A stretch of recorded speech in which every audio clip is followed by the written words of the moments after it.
And good evening. This is the Elliott Wave update for the NASDAQ 100 and the S&P 500 for Wednesday, November the 2nd, 2022. What a day. What a day. There's a lot to unpack. And even with all of these fantastic moves, particularly after the Fed information came out, it was outstanding trading. And I will talk about that in just a minute, but I want to update the picture, which actually I'm going to maybe stepping in front of a moving train in doing so, but let's see what I can come up with. I'm starting here on the 4-hour chart in the NASDAQ. As I had left it off, I was thinking that we had the very strong possibility that we were going to go through and do a third ABC. So in other words, it would have been a triple ABC pattern for this intermediate second wave. The NASDAQ failed yet again. And the count would have suggested that we needed to rally and rally strongly.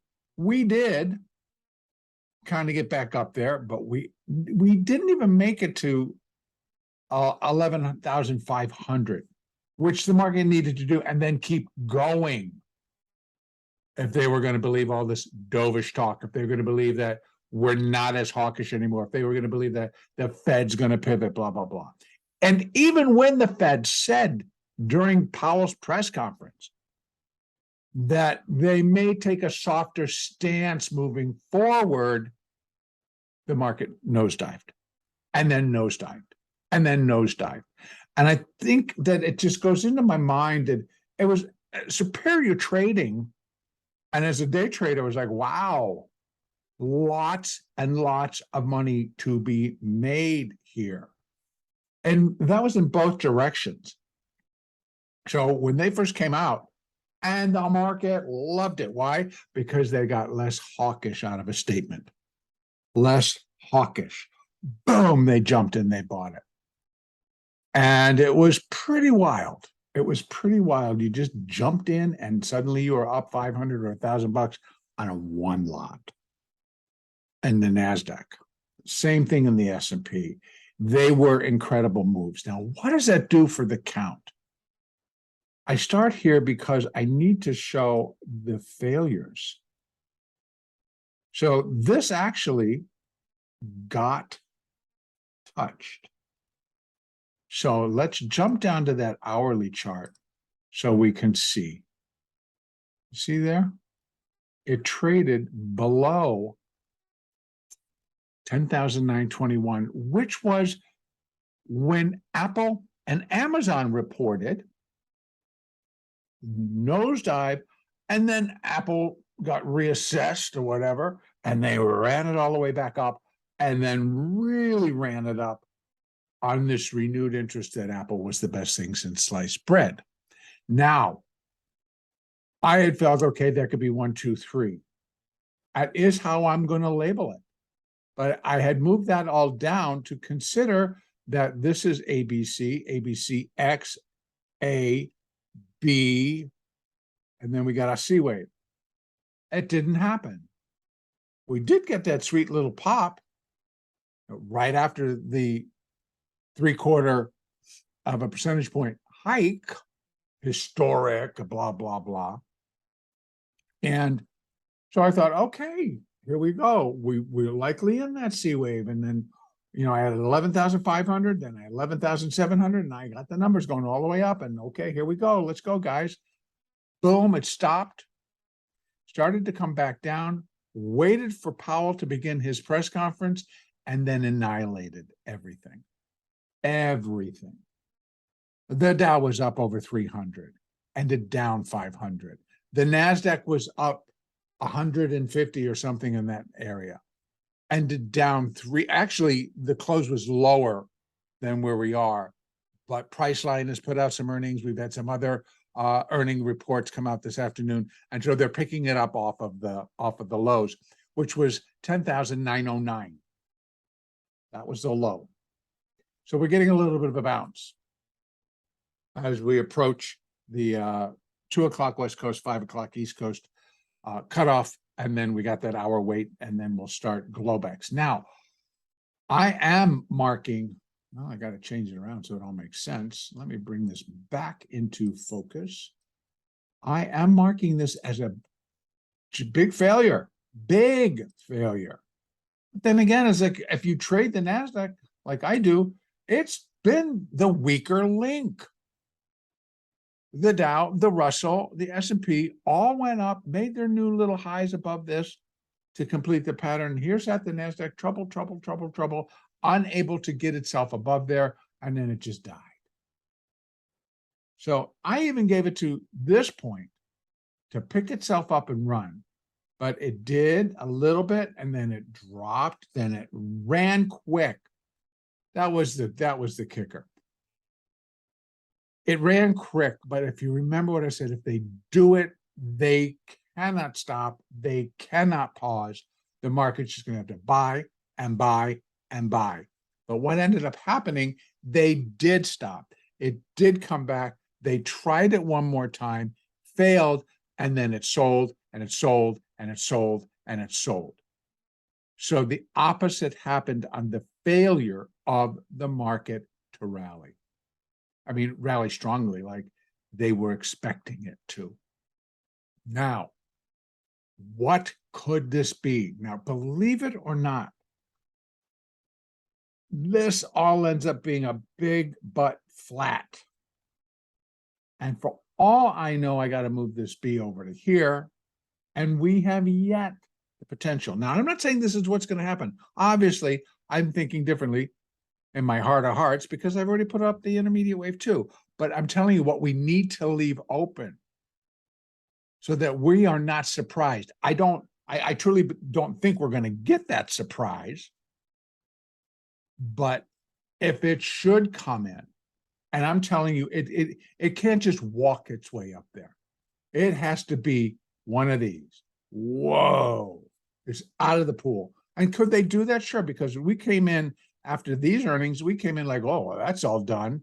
And look what they did. Stopped it and just ran the crap out of it. Now, granted, that was a Friday. It was expiration, et cetera, et cetera. And we still have Thursday and Friday. And by the way, we have jobless claims tomorrow, personal income, and another number. Let me just go double check so I don't make a fool of myself. Thursday, we have international trade in goods and services, jobless claims. And then on Friday, pre-market. So we have both of those, international trade in goods and jobless claims tomorrow, pre-market. And then Friday, we have the employment situation. That could reinforce the selling. So because Powell continued to mention that it's a very robust job market at the moment. And that doesn't fit their model for getting control of inflation, or bringing inflation back in. So we still got a lot going on. And so I'm going to leave open that the market and all of its craziness and weirdness throughout this, and to be honest with you, throughout this entire corrective process here, to still make one last quick stab at trying to get itself higher, to get that Santa rally going, because that's really what the talk's going to shift to. Are we going to have a Santa rally? Are we going to have a nice Christmas, et cetera, et cetera, et cetera? So just mark my words, the pundits and the naysayer talkers and everybody else are going to switch the conversation to, are we going to have a Santa rally? Because now we got all the news on the Fed. They did what they said they were going to do. They said that they're going to continuously raise at 3/4 of a basis point, so 3/4 of a full point higher, and they did that. Now, initially, I thought, okay, that's not a surprise. So they thought, well, it's already baked in, and they just started buying it. Well, then it got found out that it really wasn't as baked in as they thought, because we needed to hear the background to it.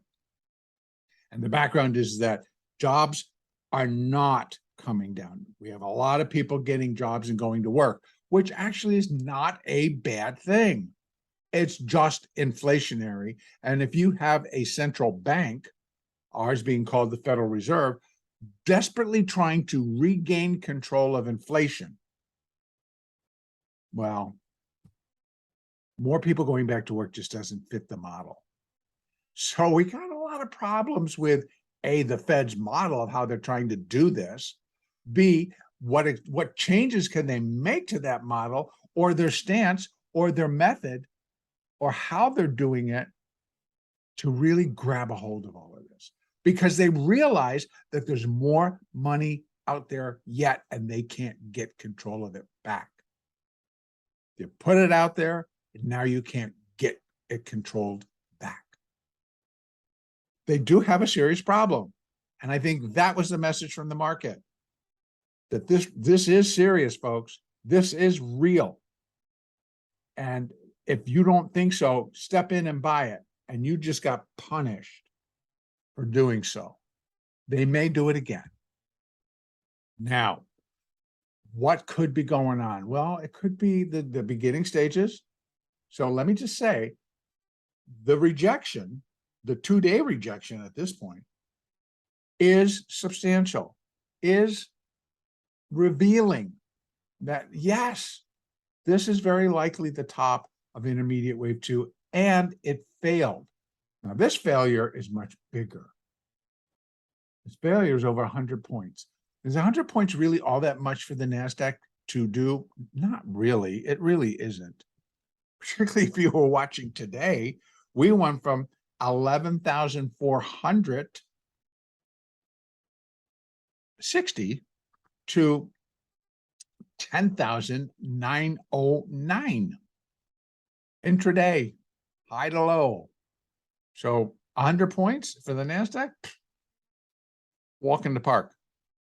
So it's not a huge failure, but it's a failure nonetheless. And that kind of brings in this type of a rejection. So if we're to count, I kind of would have to go 1, maybe all the way down to here 1. That's actually 2, as brief as it was. And we're dropping in that 3rd. Now, they're not getting too far here. And really what the big deal is, bookings, aka previously known as Priceline, I guess, busted the ceiling on on reporting what they made. Now, if you compare it to Expedia and a lot of these other websites, you're like, how did you guys make all the money and nobody else really did? But who cares? That's somebody else's battle, and I don't really care. Now, if we're starting to drop in that 3rd, and now we started to break here. Remember what I said, even though this is a 5-minute chart, oh no, excuse me, this is the hourly chart. We start to get this big black hole here. We have to go back to find our price support as we start to come off. We basically we slipped below this level that we saw last Thursday. And we broke it, but we regained it. So the big challenge is going to be if we break it again and keep going. If we break it and keep going, then that's the next level would be 10,700, I'm going to call it. Eventually, if indeed this is the 3rd wave, it's going to break 10,485. That low being 10,484.75. It will break it, and it will keep on going, and it will go sub 10,000. So after all this conjecture all week about a Fed pivot and all this other noise, and that we're going to the moon, we're getting the opposite. But that's not a surprise for those of us that are kind of hanging out here together and working it from what I'm talking about. And a lot of that, folks, is really just that we didn't have any evidence, any proof that inflation was lessening its grip on our economy. And truly it isn't. And I'll tell you, just because I had the time between my trade room this morning and I came back to reopen my trade room for the Fed number, I ran to the grocery store. I didn't have a whole lot to buy. So I'm buying, a lot of staples, like coffee, some bread, some sliced meats, and et cetera, et cetera. $120. And I got it in 2 bags. $120. So here in the San Francisco Bay Area, or here in San Francisco, inflation is still very real, and they are still marking it up. It's like I told you yesterday, stopping into that one store just to get a few things, and the prices, their prices are absurd. And so are the prices at the larger chain that I go to get a lot of the staples. So it's still very real, and it is not letting up.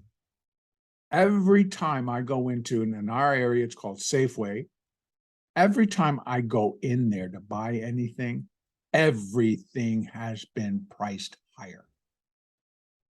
Well, when you want to tell me that the Fed's going to pull back, the Fed's going to soften its stance, I'm not going to believe you, because I have no evidence or proof that that is the case, or they have any reason to. So I am looking for a continued downside. It does appear that it will be an intermediate third wave. And now I want to put in, I'm going to go up again to my 4-hour chart so I can do it. And I am going to put up those, again, preliminary.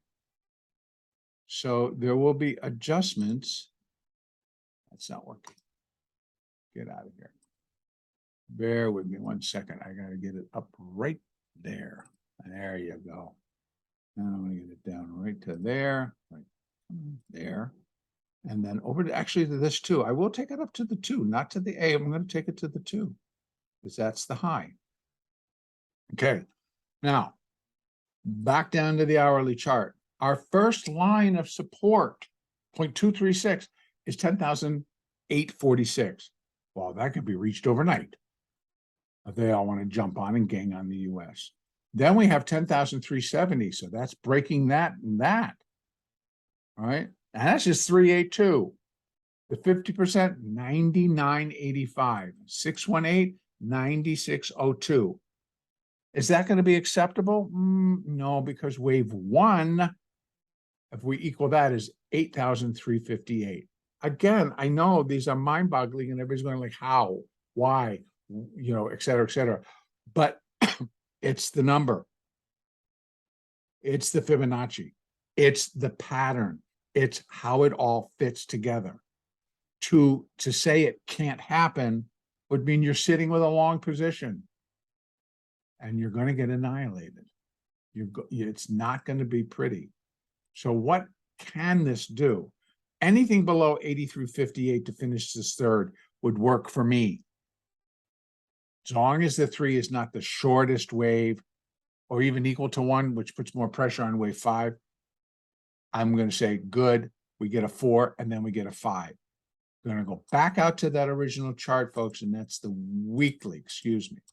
I'm going to go out to that weekly, and we're going to talk again. There is the ultimate target, 65.99. But I think anywhere inside there, and quite frankly, here's what we're looking at. That would be all the way through, but I'm looking things somewhere in here.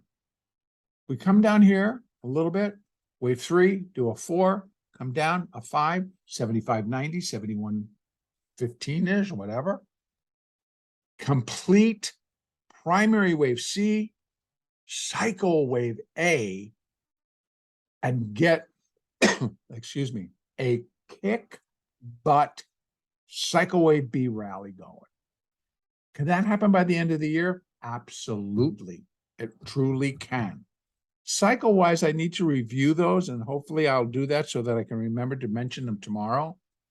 That, we had that cycle low towards the end of October, not the end of October, like this 3rd week of October.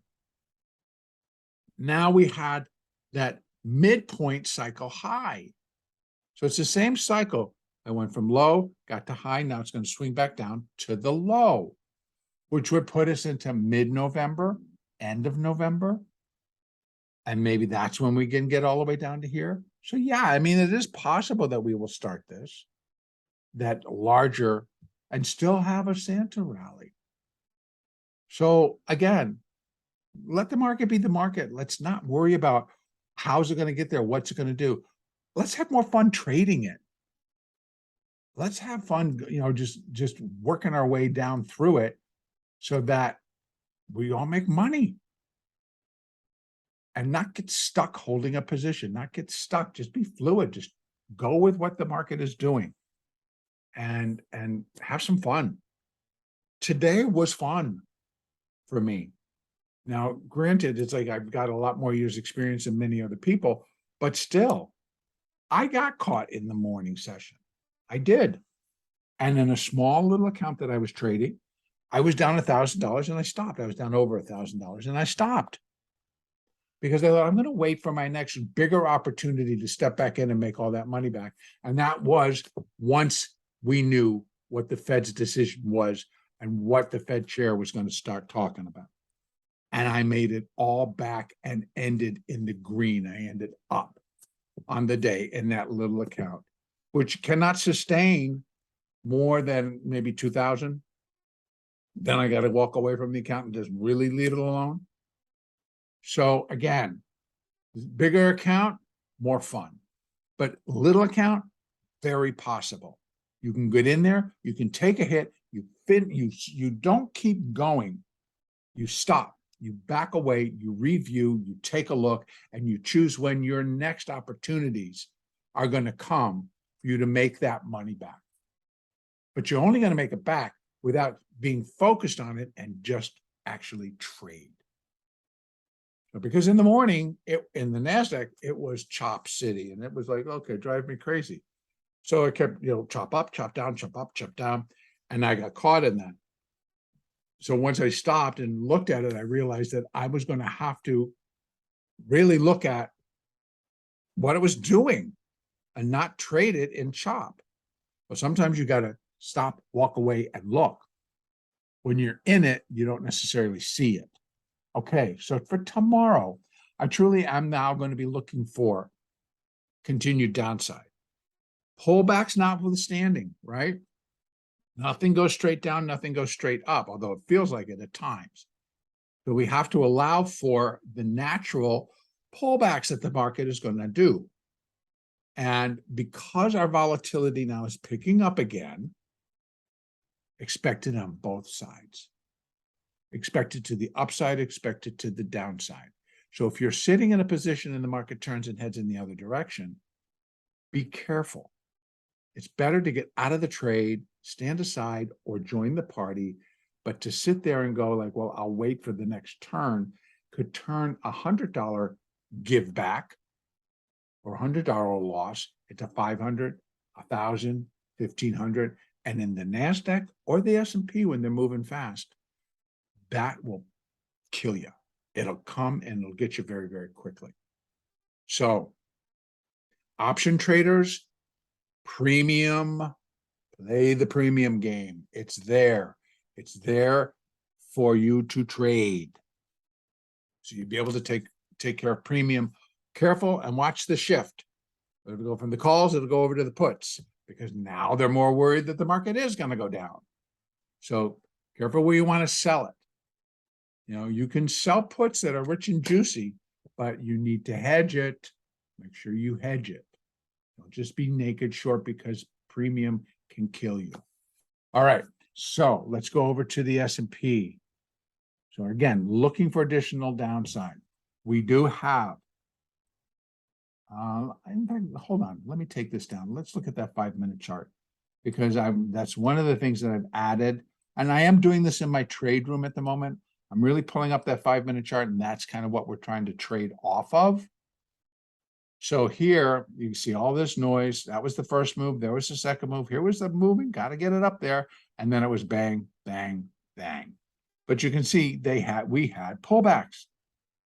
So 1, 2, 3, 4, 5. So maybe this is the first leg down. This is a little 2, very little 2. We should try to get up there maybe here. But again, remember when we get these absolutely little moves, and when I'm on the 5-minute chart, you're like, boy, that's not much. But when I open it up and we look at it, it went from 909 to 956. So it's still a $50 move. Pretty good $50 move. So it's not as small as we think. But if this is going to be like a B, and we get a C, and it takes us up to here, and then we start to tumble back down, that's very workable, even on a 5-minute chart. But still, my point is, you break it down to that 5-minute chart, 5 down, you're going to get 3 up. 3 up is done. And once you can see it and it's done, then you're going to get your next move. Okay, now I'm going to go over to the S&P. Let's take a peek at that. The S&P gave us all the clues. And if you remember yesterday when I was talking, I said, here, it really just squeaked out a new little high, $4 or $5 above that one. Guess what? I think it's going to end up being enough. So I moved it back around. So originally what I had, the A, the B, and there's the C. 1, 2, 3, nice clean 4. Like in the NASDAQ, the 4 was like sitting down here. And here, because it went up and made this slight new high. 4, 5, C. I've not put the 2 in. I'm giving it the benefit of the doubt that they might swing it one more time. But you know what? Bear with me. Let's do it. I'm going to put the 2 there. Others may disagree with me, but it's okay. That's what makes a market. And so we're going to go like that, go like that, go like that, put it in, bold, and there we go. So if it's the 2, it's clean. Made a new high, got above the A. Got above that. It got up to resistance. Our resistance was 39.04, I think it was originally, and then upwards around 39.30. It got to 22. Pretty good. Clean. And a nice 5 up. So, marking it. 1, probably down to here.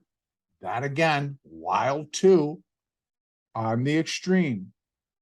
If I run this on a closed basis, watch that extreme run away.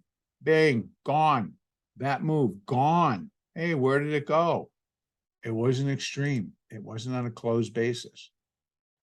That's why we use the candle, so we can see the whole thing. It's a tail. It was a topping tail, a big topping tail. Then we started down. Let's drop it to the 15 minutes so we can take a quick peek inside all of this noise and see what we got. Again, there's the top. That's where I'm putting the 2. So we get a 1, very extended 2, 1, 2, gotta be. So this is all gotta be 1, and that's the 3rd. And that's a strange old 4, and there's the 5. So there's our first 5 down on the 15-minute chart. ABC, a small 2, and now we're dropping in the 3rd. 1, 2, 3, little 4, we get another 5, and we'll rally again. All right, so now let me go back out to that hourly. I think I need to go higher. Let me go out to the 4-hour. Let me open it up so I can catch this. Where do I want to put? I want to drive and put in my fibs. This one, thank you. So that I can see, was that really high? It was. Okay, 39.28 was the high. Excuse me, I was off before. So what do we have as far as support? Well, there's our beginning support right there at that 200 SMA, 4-hour 200 SMA. Let's go look at the hourly chart. I don't trade off a 4-hour chart. Excuse me, on the hourly chart, it's broken below the 200s. 4-hour chart's got the SMA. Daily chart also has probably, it's got probably close to the 20, maybe the 50. But here on the hourly, it's broken all of them, and they're all turning. They're all turning. So this was a very powerful drop. So our first line of support comes in at 37.33, 0.236. It's just a place to take a breath. Okay. Price support comes in at 36.39, that magic little number again. And then also down here at 35.90. Fib support comes in at 36.12 and then 35.15. That level is 35.02. If this indeed is the intermediate third wave, we're looking for that to get broken, easily get broken. So it'll sail through that, sail through 02, end up at 34.17. That's just 618. We already know that as a minimum, wave 3 should come down to 31.02. Now, where can I expect this intermediate third wave to go? 2,800, right down in there, 2787, 2,800. Then we get another bounce, then we get another drop, and maybe that drop brings us down into here or somewhere in between the two. So we're in a 3, a 4, and then we got to get that 5 in. And we've got the rest of the month to do it. Possible? Yes. Probable? We'll weigh it out. Right now, 60-40 is what I would say. At best, 55-45. 55 probability that it will, 45% probability probably won't. But that will increase. Now, again, keep an eye here. We get a little bit overbought, and we did pull back a little bit. We get a little bit oversold, and then we hear the world, extreme oversold, because they need the market to pop. Okay, so let's bear in mind also, we have those economic numbers coming out, some tomorrow, balance of the important ones on Friday, all before the market opens. Friday is also an expiration. Be aware, be prepared. If that employment situation number comes out crappy on Friday morning, it's not going to be a pretty expiration for the bulls or for the longs, we'll say. Okay, I am going to end it there. It was a fun day. I hope everybody else had a very decent day. And our next update will be on Thursday, November the 3rd.